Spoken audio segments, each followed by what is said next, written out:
So we go ahead with the next chapter, electromagnetic induction. तो CET के crash course में I will always start with a very very quick recap of only the formulas. हम लोग पूरा theory revise नहीं करने वाले, लेकिन नया चैप्टर जब चालू होगा सिर्फ फॉर्मूलाज और कॉन्सेप्ट पता होना चाहिए आपको. तो इलेक्ट्रोमैग्नेटिक इंडक्शन सबसे पहले you need to know what is the basic idea behind electromagnetic induction. तो आइडिया ये है, अगर आपको याद होगा chapter number 10 magnetic field due to electric current, तो उसमें हमने ये देखा था कि जब भी आपके पास एक करंट कैरिंग वायर हो, मतलब जब भी करंट हो, तो वो करंट अपने विसिनिटी में, अपने सराउंडिंग में क्या जनरेट करता है? Magnetic field. यहाँ पे उल्टा क्वेश्चन है. See, current can generate magnetic field, तो we want to know if magnetic field can also generate current, right? तो इलेक्ट्रोमैग्नेटिक इंडक्शन में बेसिकली करंट इंड्यूस होता है, करंट जनरेट होता है विदाउट बैटरी और सेल. तो what happens is whenever flux linked with a coil changes. तो for example, अगर मेरे पास एक कॉइल है, मैंने इसको कोई भी सोर्स लगाया नहीं, तो इसमें करंट नहीं है, और मेरे पास एक मैग्नेट है. Magnet is kept close to the coil. Let us say this is north pole, this is south pole. You know that magnetic field lines they go from north to south. तो north to south ऐसे field lines जाएंगे. अभी मैं am not drawing diagram on the scale, अच्छे से मैं diagram draw नहीं कर रहा हूँ, but you just need to know ऐसा होता है.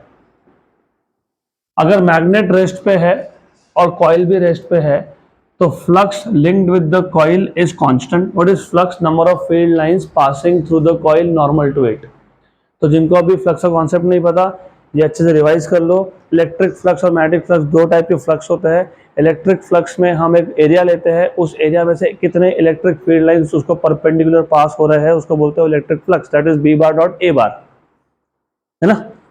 इलेक्ट्रिक फ्लक्स बोला मैंने, तो ई बार डॉट ए बार.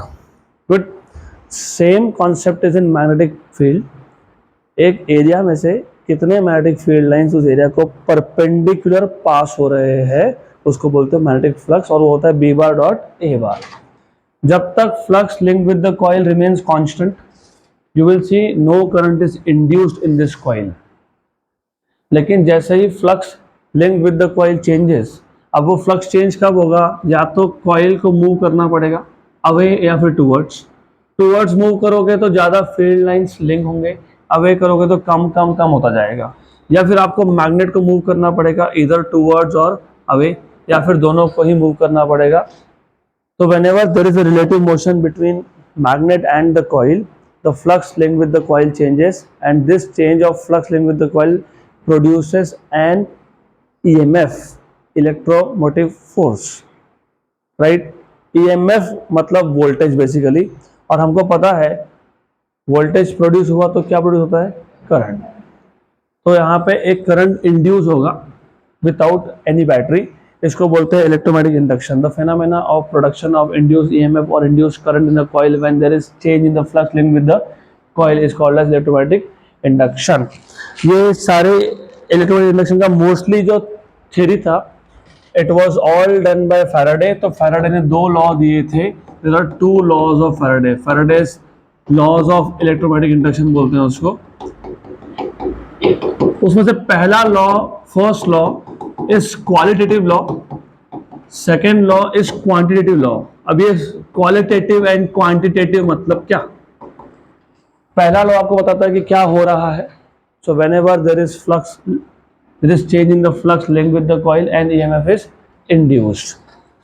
दूसरा बताता है कितने क्वांटिटी में EMF इंड्यूस हो रहा है, क्योंकि मैंने बोला EMF इंड्यूस होना मतलब फिर 1 वोल्ट हुआ, 2 वोल्ट हुआ, 10 वोल्ट हुआ, 100 वोल्ट हुआ, कितना EMF इंड्यूस हुआ वो बताता है सेकेंड लॉ. तो second law tells you that induce EMF is equal to d∅dt. मतलब induce EMF in a coil is equal to rate of change of flux link with the coil. एक second में coil के साथ जितना भी flux change होगा उतना ही क्या होगा? इंड्यूस EMF होगा. अगर ज़्यादा फ्लक्स चेंज हो रहा है तो मोर EMF इज इंड्यूस, अगर कम फ्लक्स चेंज हो रहा है तो less EMF is induce. Correct. और आप आगे सीखोगे, आज ही देखोगे कि ये स्पीड पे भी डिपेंड करता है, क्योंकि अगर मैं इसको बहुत स्लो मूव करूंगा तो flux link with change slowly, है ना? तो 1 सेकेंड में कम फ्लक्स चेंज होगा तो EMF induce will be less, लेकिन मैं रैपिड मूव करूंगा तो मोर फ्लक्स विल चेंज। इसके बाद लेंज नाम का एक साइंटिस्ट था जिसने यहाँ पे सिर्फ एक करेक्शन दिया।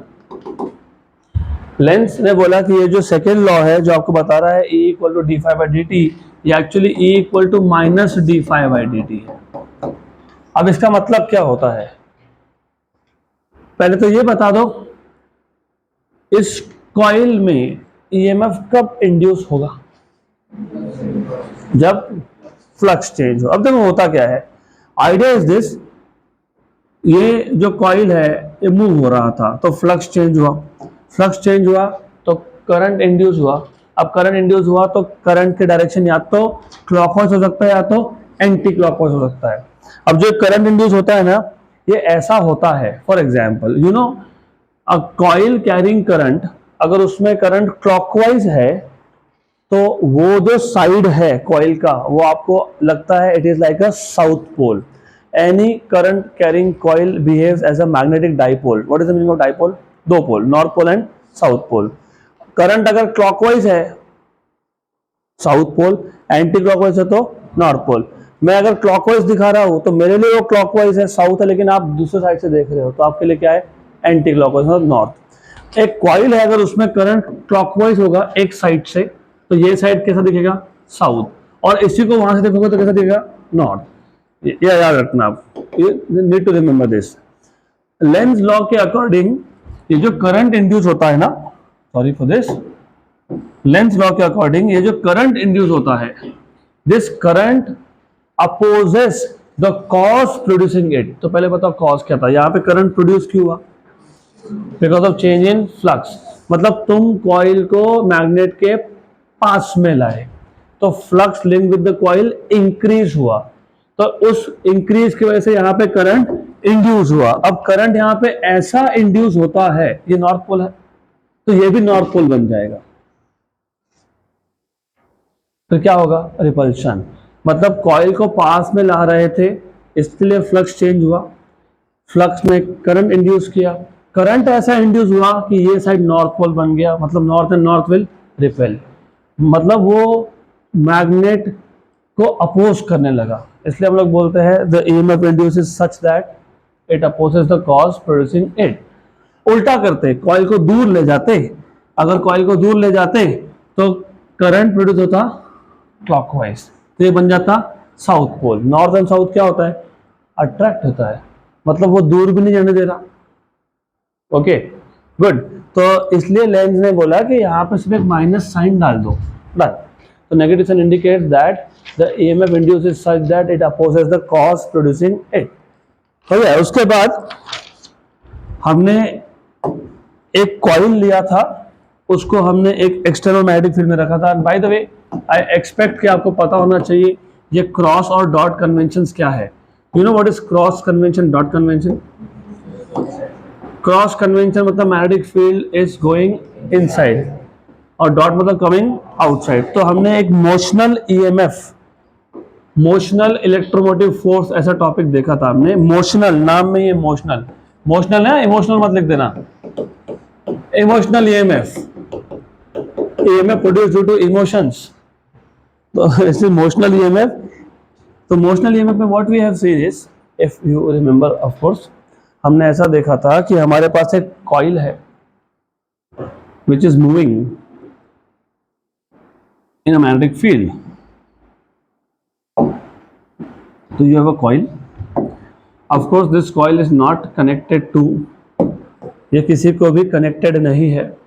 आप चाहो तो इसको ऐसा भी दिखा सकते हो, doesn't matter really, it's okay. यहाँ पे कोई भी सोर्स नहीं है। और बाय द वे इस कॉइल को मैं बाहर खींचूंगा along a straight line. Straight line मतलब ट्रांसलेशनल मोशन, और मोशनल ईएमएफ में हमने दो टाइप के देखे थे, एक था ट्रांसलेशनल ईएमएफ। ट्रांसलेशनल ईएमएफ में what is to be done is, हमारे पास जो ये कॉइल है इसको हम स्ट्रेट लाइन में मूव करते हैं outside the field. Bye the way if you remember, ये जो डिस्टेंस, ये जो लेंथ ऑफ द कॉइल है which is inside the field, इसको बोला था x और इसको हमने बोला था l। तो क्या होता है कि जब आप इस कॉइल को बाहर की तरफ मूव करोगे with velocity v, flux link with the coil will change, क्योंकि बाहर निकालोगे तो फ्लक्स कम कम होता जाएगा। जब भी flux link with the coil changes क्या होता है, ईएमएफ इज इंड्यूस। इस केस में जो ईएमएफ इंड्यूस का फॉर्मूला बनता है वो होता है BLV।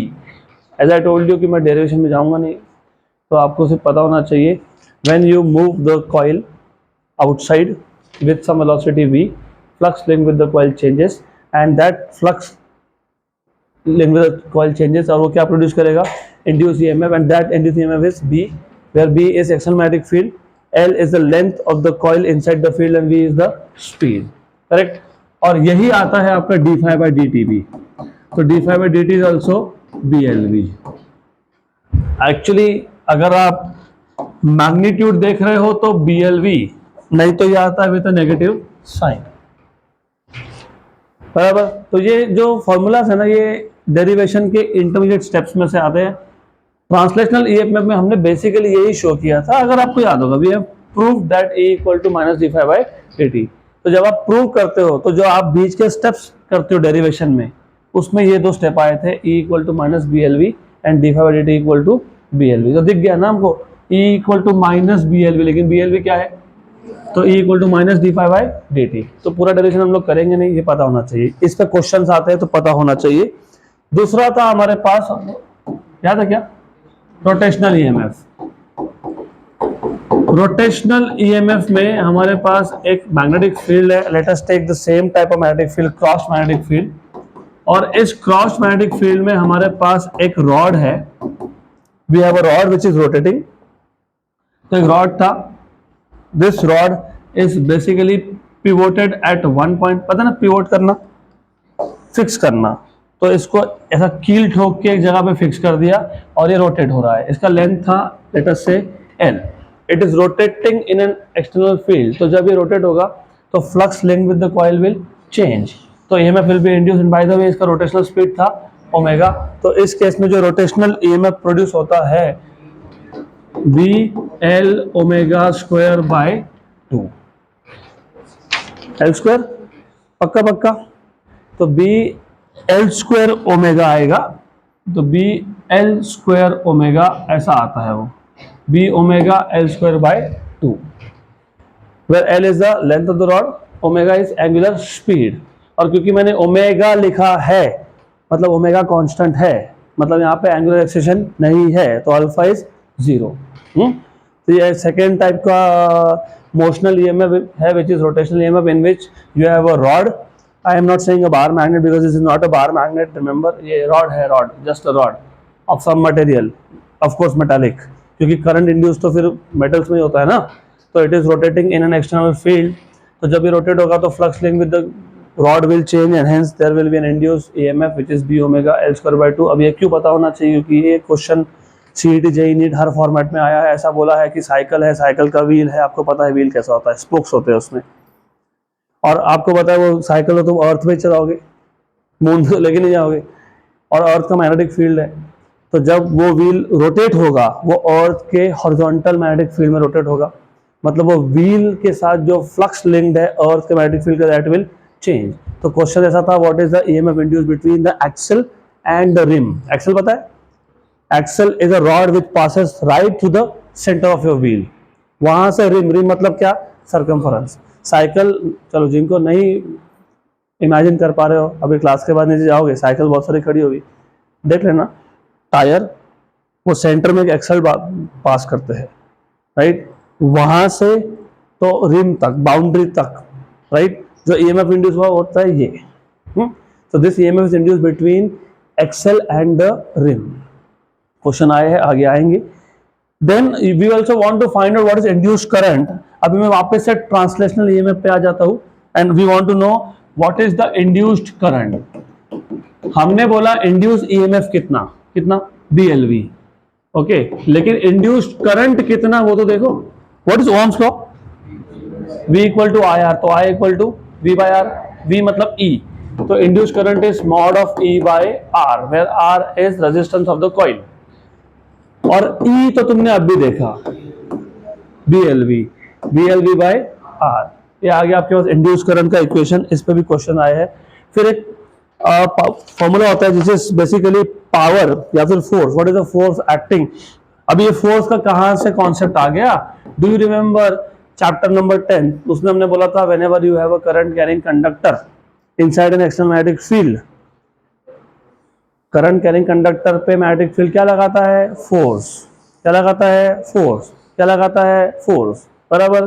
तो हम जो ये कॉइल देख रहे हैं, अब तक ये रेस्ट पे था, इसको बाहर खींच लिया, बाहर खींचा तो फ्लक्स चेंज हुआ, फ्लक्स चेंज हुआ तो ईएमएफ इंड्यूस हुआ, ईएमएफ इंड्यूस हुआ तो करंट इंड्यूस हुआ, करंट इंड्यूस हुआ तो ये जो पार्ट है ना कॉइल का, ये इतना part, it becomes current carrying conductor inside a external magnetic field. इस चैप्टर में लिंक मेंटेन करना बहुत जरूरी है। Look what is happening, you pull this out, flux changes, if flux changes EMF is induced, if EMF is induced current is induced, if current is induced the coil becomes a current carrying conductor inside external field। तो जितना भी part field के अंदर है उस पर force act होता है, एक फोर्स होता है यहाँ पे, एक होता है यहाँ पे, they are equal in magnitude but opposite in, तो ये हो जाते हैं कैंसल। सिर्फ एक फोर्स है जो कैंसल नहीं हो पाता, वो है यहाँ पे। तो force acting on current carrying conductor का फॉर्मूला अगर आपको याद होगा, याद है क्या, बी, नहीं नहीं नहीं नहीं, बिल भरते हो क्या, बिल मैंने बताया था मैंने, बिल साइन थीटा। इस केस में theta is the angle between the length element and magnetic field, या फिर current and magnetic field. Current या लेंथ ऊपर की तरफ है, फील्ड अंदर की तरफ है, कितना एंगल है, 90, तो क्या आएगा, साइन थीटा इज 1 क्योंकि थीटा इज 90। तो if theta is 90 you have sine theta 1, तो फोर्स आ गया BIL। उसमें से I तो तुमने अभी फाइंड कर लिया ना, तो force equal to B into I क्या है, BL V बाय R, ये देखो into L, B into B square, L into L square V by R। Good. Then इसके बाद हमने देखा था व्हाट इज द पावर। अभी पावर कहां से आ गया, एक बात बताओ, ऐसा है, ये सारा कनेक्शन है, एवरीथिंग इज कनेक्टेड। तुमको अगर लेंथ लॉ समझा होगा तो आगे समझ में आएगा। वापस कनेक्ट करो, कॉइल को बाहर निकाल रहे थे, क्या चेंज हो रहा था, फ्लक्स, फ्लक्स चेंज हुआ तो क्या इंड्यूस हुआ, ईएमएफ इंड्यूस हुआ तो क्या इंड्यूस हुआ, करंट इंड्यूस हुआ तो it becomes a current carrying conductor inside external field, तो क्या लगेगा, फोर्स। और लेंस लॉ ने क्या बताया था, द इंड्यूस्ड ईएमएफ और current is such that it opposes the cause producing it. Induce current या इंड्यूस ईएमएफ को जिसने प्रोड्यूस किया वो उसी को अपोज करता है। किसने प्रोड्यूस किया, कॉइल के मोशन ने। कॉइल को कहां मूव कर रहे थे, बाहर, तो जो फोर्स आएगा ना, फोर्स वो अंदर की तरफ होगा। तो तुम बाहर खींच रहे हो, ये अंदर खींच रहा है, अपोज कर रहा है। इसका मतलब कॉइल को बाहर निकालने में वर्क करना पड़ेगा, राइट, वर्क। एक सेकंड में कितना वर्क हुआ उसको तुम बोलते हो पावर। तो work done per unit time is power. तो power is work upon time.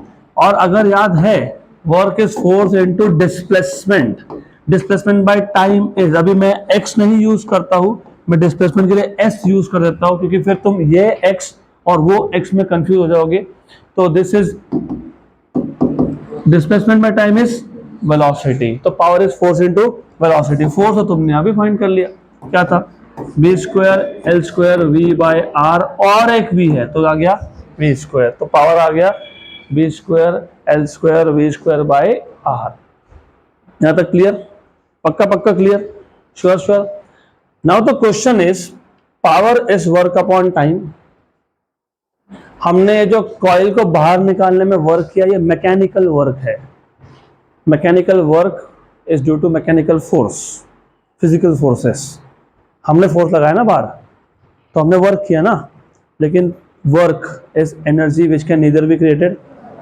तो क्वेश्चन है कि ये जो वर्क था, मतलब जो पावर था, वो कहाँ गया। हीट जनरेट होता है। तो ये जो हमने वर्क किया, that work is, it appears in the form of heat. क्यों? क्योंकि करंट जब जनरेट होगा तो रेजिस्टेंस है यहाँ पे, बिकॉज ऑफ रेजिस्टेंस वहाँ पे जनरेट होता है हीट। तो याद रखना, हीट जनरेटेड पर unit time in an electrical circuit और पावर दोनों सेम ही चीज है। हीट इज वर्क, हीट पर यूनिट टाइम मतलब वर्क अपॉन टाइम मतलब कौन? पावर। तो दोनों फॉर्मूला सेम है। क्या है? सेम है। Very good. इसके बाद हमने देखा था सेल्फ इंडक्शन का कॉन्सेप्ट।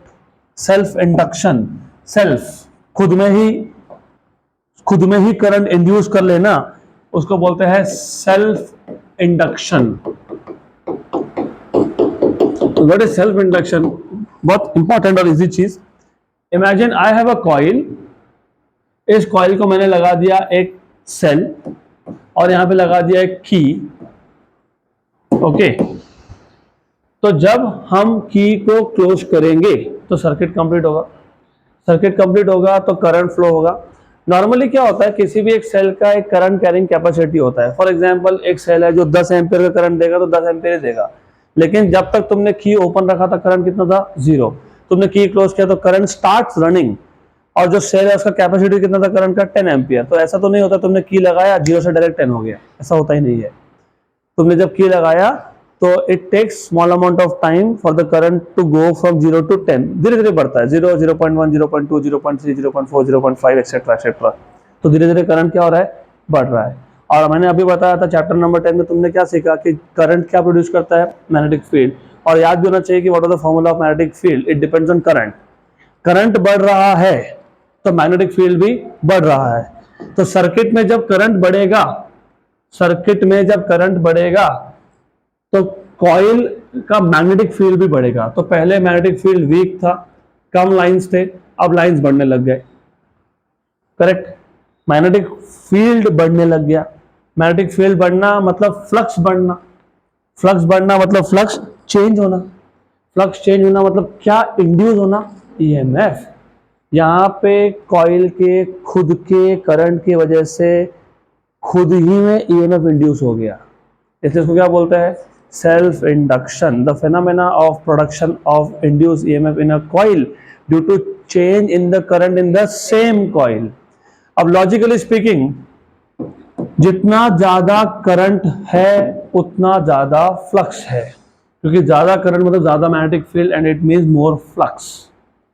तो मैं अगर प्रोपोर्शनलिटी का साइन हटा देता हूं तो मैं लिखूंगा some constant Li, where L is a constant of proportionality known as self inductance या फिर कोएफिशिएंट ऑफ सेल्फ इंडक्शन। इसको बोलते हैं सेल्फ इंडक्टेंस या फिर coefficient of self induction. Right? Clear है? देन हमने अभी देखा था Lenz law, E equal to minus d phi by D t. तो ये आ गया minus d d t of phi. Phi क्या है? L I. तो E equal to L constant derivative के बाहर, तो minus L d I by D t. तो L equal to minus E upon d I by D T. अगर तुम magnitude wise लोगे तो नेगेटिव साइन छोड़ दोगे, तो magnitude wise it is E upon d I by D t. तो आपने डिफाइन किया था सेल्फ इंडक्टेंस को as the ratio of EMF induce in the coil to that of rate of change क्यों बोला? क्योंकि d I by D t मतलब current change हो रहा है with time.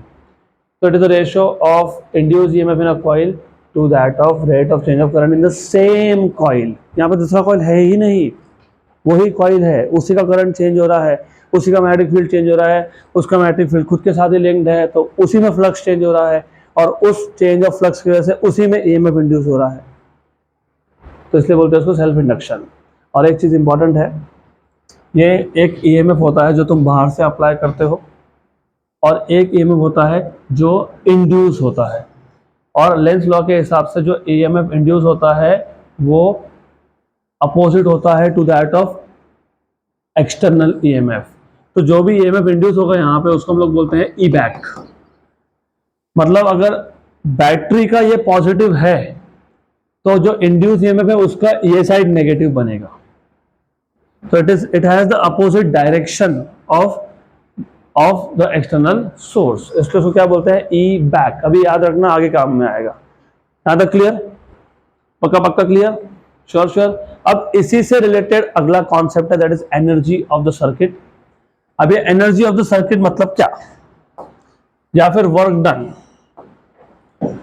Energy of the circuit.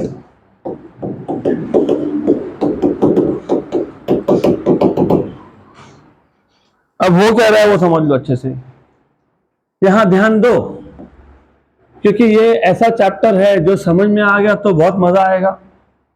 Questions are very easy, लेकिन कौन से पता होंगे तो। अभी तुम बोर्ड एग्जाम तो दे के ही आए हो, तो एक्सपेक्टेशन तो है कि कॉन्सेप्ट क्लियर है, लेकिन फिर भी अगर भूल गए तो याद कर लो। अब तो एनर्जी मतलब क्या है समझ लो। अब यू इंसर्ट अ की, circuit complete, current starts running, current starts increasing, it means that magnetic field increases।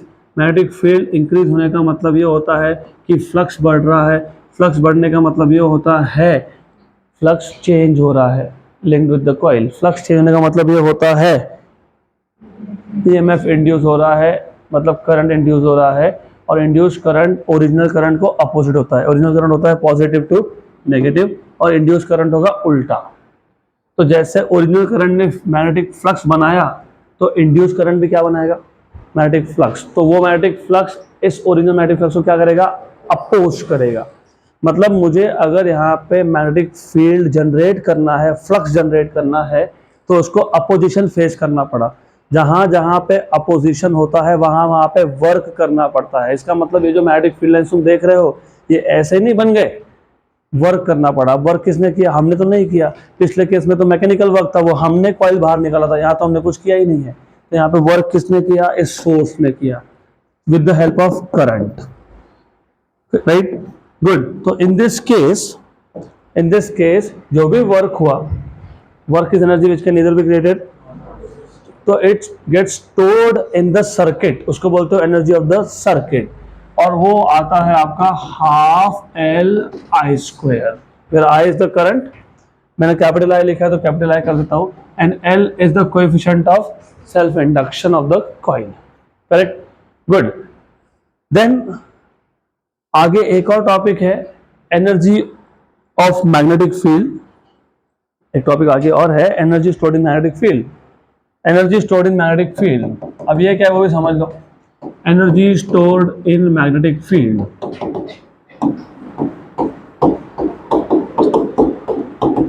अभी मैंने बोला कि यहाँ पे मैग्नेटिक फील्ड जनरेट करने में क्या हुआ, वर्क स्टोर हो गया इन द सर्किट, उसको तुमने बोला है एनर्जी ऑफ द सर्किट। लेकिन ये जो वर्क है, ये जो एनर्जी, ये स्टोर हुआ कहाँ पे, कहाँ स्टोर हुआ, ये मैग्नेटिक फील्ड में ही स्टोर हो गया। तो जिस एनर्जी की हम लोग बात कर रहे हैं ना, वो एनर्जी कहाँ स्टोर हुआ है, मैग्नेटिक फील्ड में। तो energy stored in magnetic field मतलब ये एनर्जी, तो एक ही चीज है, दो नाम है, one same thing has two names. Energy of the circuit is nothing but energy stored in magnetic field, clear, good. अब जो थोड़ा बहुत और बचा है थ्योरी, वो हम लोग अभी कंटिन्यू करते हैं इन द नेक्स्ट सेशन।